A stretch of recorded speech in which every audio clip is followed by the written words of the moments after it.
Hi, I'm Paul Redham with Homesville Real Estate. And I'm Marquette Marsh-Redham.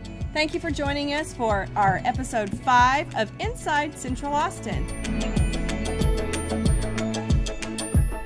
Today, Paul's going to share with us his secrets to pricing your home to sell fast and for top dollar. You were telling me recently that homes in Austin are either selling very quickly or they're sitting on the market for a long time. So what's the secret to being in that first category? Well, the secret to selling quickly is really a unique combination of price, condition, and location. Making sure all that matches up into a formula that really entices buyers and gets them to pull the trigger quickly and buy your home.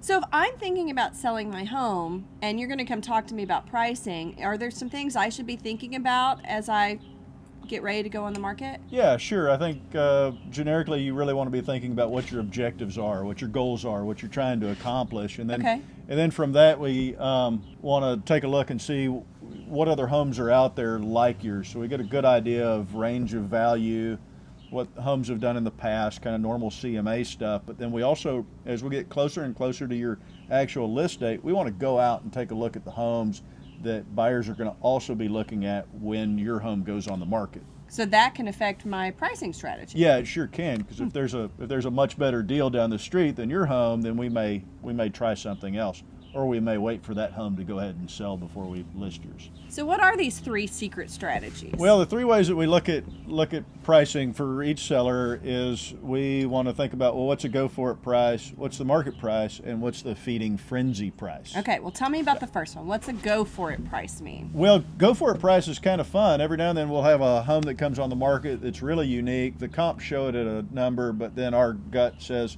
maybe it can go here because we know the neighborhood. What plays into that? I mean, is it the uniqueness of the home, or? Yeah. It's like if you have no other competition in your way, I'll recommend go for it pricing for you. It just depends on your home, where it's located, how it shows, all that kind of stuff. So that means it's going to be a little bit higher than the market price? Yeah. We had one on Winona not long ago where we made the seller like $50,000 or $60,000 extra because we were willing to price it above market. Above market. Wow. Just because it was on one side of a street rather than the other, and I knew the market was better there. So we went for it, even though the comps couldn't necessarily support it, and we got all of it. Well, doesn't everybody want to do the go for it price? I mean, everybody wants the most money, right? Yep. Right? Yep, totally. Everybody does, but it's not always the smart move. Okay. A lot of it depends over here on your competition, because if there's other things that are a better deal, you don't want to price $20,000 over a home just like yours down the street. That makes sense. Yeah. Well, what's the second one, this market price? So market price, this is what most people do. They price things right at market. They look at price per foot, and then they just multiply out the footage, and they come up with market price. It's kind of boring. I'm not a huge fan of it. I really like to either be on the go for it pricing side, where we're pushing the market, or pricing slightly below market value so we stand out when we list. And then this creates multiple offers. People have this thing that I call fear of loss, and then they bid against each other and prices go up. So the feeding frenzy is going to be more likely to generate multiple offers and create competition for your home because you've priced it just below market value? That's right. Well, of those 3, okay, if I were getting ready to sell my home, which one is likely to make me the most money? It depends on the complete situation. I mean, we've had this make people the most money, and we've had this.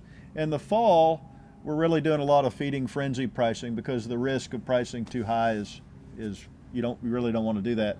In the spring, we're more inclined to do some go for it pricing, test the market, see what happens. So the spring is more of a seller's market. You go for it. The fall's more of a buyer's market. So then you kind of mark a little bit below market value to get it to move.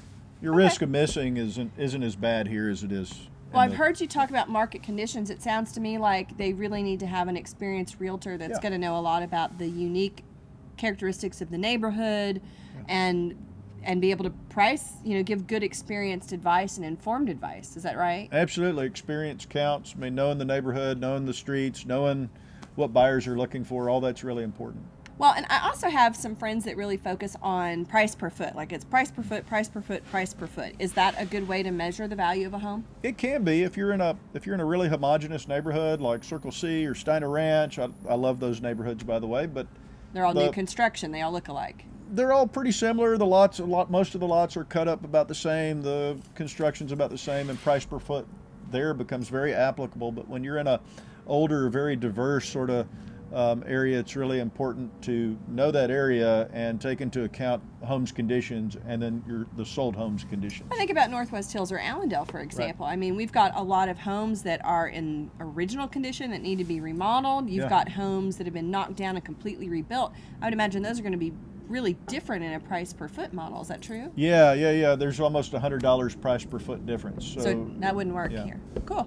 Well, thank you. I appreciate it. I learned something today. I hope you guys did too. Thanks for joining us for episode 5 of Inside Central Austin. If you want to know more about Paul's secret tips about pricing and other great Central Austin real estate tips, look us up online at centralaustinhomes.com. We look forward to hearing from you. Cheers.